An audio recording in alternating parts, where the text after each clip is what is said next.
খাহিশাত থেকে, মনের বাসনা কামনা থেকে একদম পুরো মাত্রায় পরিষ্কার রেখেছেন।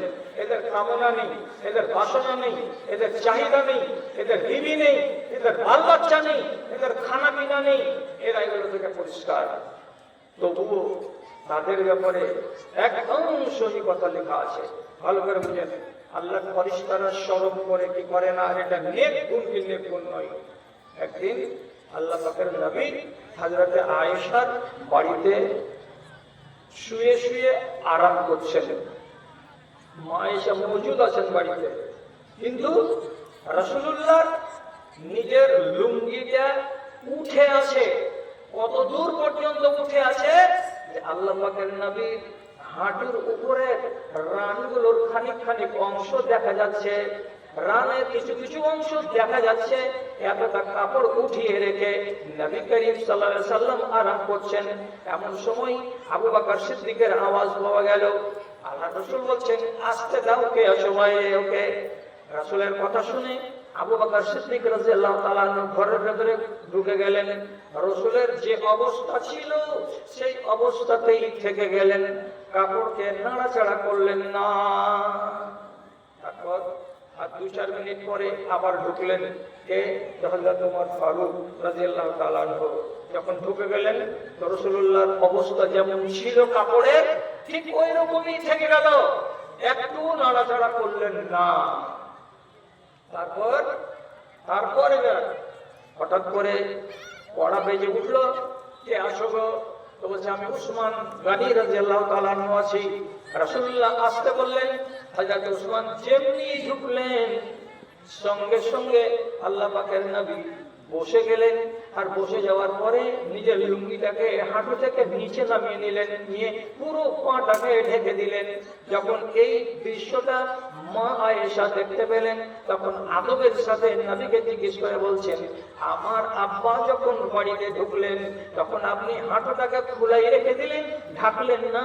হযরত ওমর যখন বাড়ির ভেতরে ঢুকলেন তখন আপনার রানটাকে খোলা রেখে দিলেন, ঢাকলেন না। এবং হযরত উসমান গনি যখন ঢুকলেন তখন তাড়াহুড়ো করে নিজের রানটাকে, নিজের হাঁটুর উপর কাপড়টাকে কেন আপনি ঢেকে নিলেন, কেন আপনি নিজেকে সোজা সাপটা করে নিলেন? কি ব্যাপার? ওই দুজনের বেলা পা ঢাকলেন না, হাঁটু ঢাকলেন না। আর উসমান গনি যখন এলেন তখন আপনি তাড়াতাড়ি করে হাঁটুকে ঢাকছেন, রানকে ঢাকছেন, পাকে ঢাকছেন। এর মানেটা কি বুঝতে পারলাম না আমি। নবীজি কি বলছেন? আয়েশাকে জবাব দিয়ে বলছেন, কাইফা লা আস্তাহি মিন রাজুলিন ইয়াস্তাহি মিনহুল মালায়েকা। ও আয়েশা শোনো, আমি কি করে ওই মানুষটাকে দেখে শরম করব না? আমি এই লোকটাকে দেখে কেন শরম করব না? যে লোকটাকে দেখতে গেলে আল্লাহর ফেরেশতারা ঝাঁকে ঝাঁকে আসে এবং শরম করে। আল্লাহর ফেরেশতারা লজ্জা করে কাকে দেখে? তো উসমান গনিকে দেখে। তো তাহলে যে মানুষটাকে দেখে আল্লাহর ফেরেশতারা শরম করে, ওই মানুষটাকে দেখে আমি নবী মুহাম্মদ কেন শরম করব না? এই জন্য উসমানের বেলায় শরম করে নিজের রানটাকে ঢেকে দিলাম, লুঙ্গিটাকে আমি নিচে নামিয়ে দিলাম।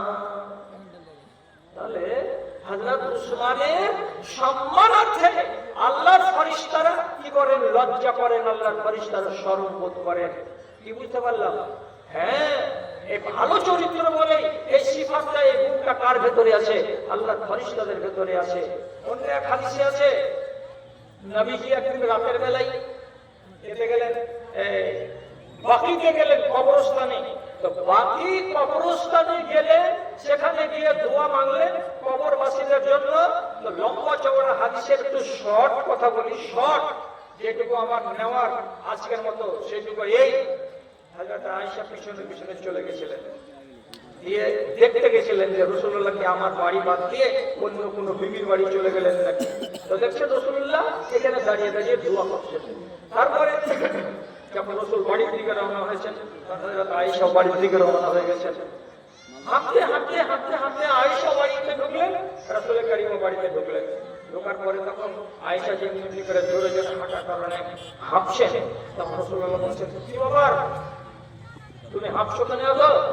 তখন বলছে, না কিছু নাই, এমনি একটু এরকম করছে। তখন রাসূলুল্লাহ বললেন, খবরটা সত্য সত্য দিয়ে দাও, আর না যদি দিবা তো যে আমাকে খবর দেয় সে খবর দিয়েই দেবে, অতএব লুকিয়ে রাখিও না সত্যটা কি। তখন আম্মা আয়েশা বললেন, ব্যাপারটা এই, আপনাকে আমি চেক করার জন্য আপনার পিছনে পিছনে রওনা হয়েছিলাম কবরগাহ পর্যন্ত। আপনি যখন উল্টো পথে রওনা হলেন